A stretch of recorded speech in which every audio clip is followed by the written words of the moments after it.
One day, Richard went on a road trip. If you're thinking that couldn't possibly end well, good for him. Yeah, sorry. You're half right. Bad for him. And everyone else. He didn't know how to drive and didn't have a car, so his trip was on a bus. 3 days, from one coast to the other.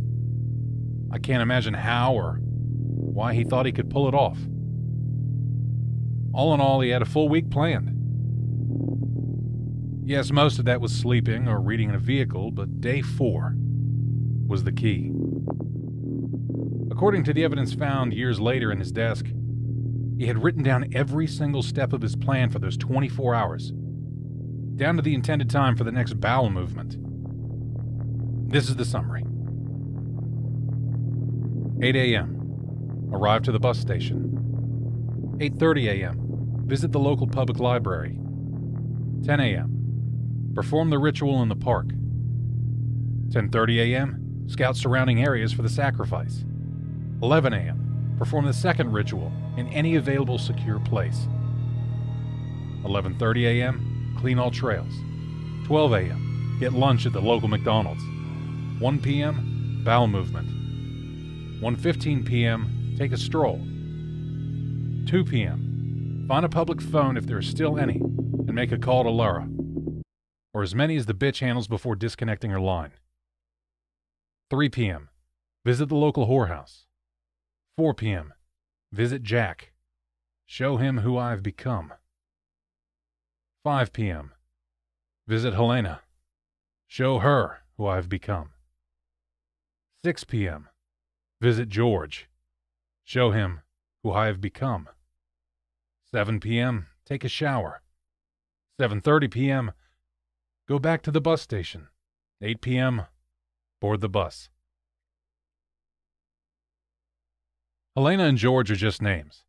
I couldn't find anyone linked to him, living on the West Coast at the time. I did find a Jack, and he accepted to speak with me. Not in the time frame in the summary, but something did happen to him that specific day. He suffered a half-assed attempt at a home invasion. Some guy with a ski mask tried to enter his house, unarmed. He didn't even call the police after that, since his dog took care of the guy. Bit him hard, judging the amount of blood spilled. The man escaped anyway. And yes, all of that happened around 4 p.m. I think I found one of the drivers who took him there. He does remember a sickly kid who didn't want to speak with anyone, got nervous anytime someone spoke to him, and was called out repeatedly for flatulences while asleep. That may have been him. It fits, both him and the time frame. As for the rest, I did not find what park he meant in his notes. The news at the time doesn't include any reference to any sort of ritual performed in public.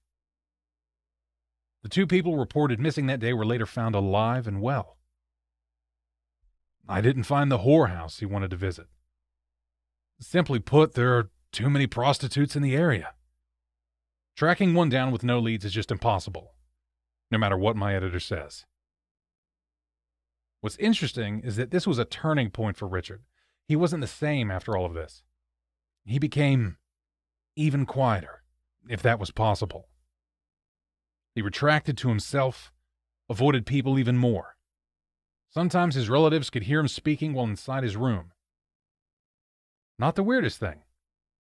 Until they heard him speaking, when the internet was down, and there could be no possible way to communicate with anyone.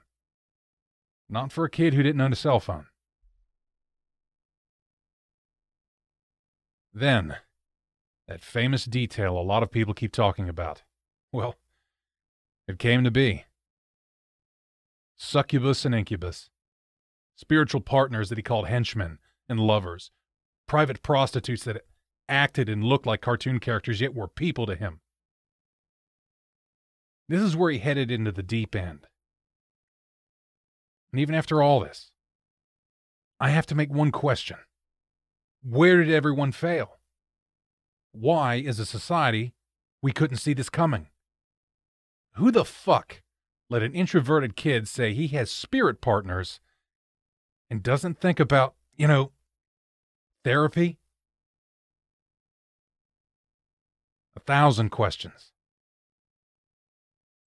and very few answers. For another story, tune in next Tuesday.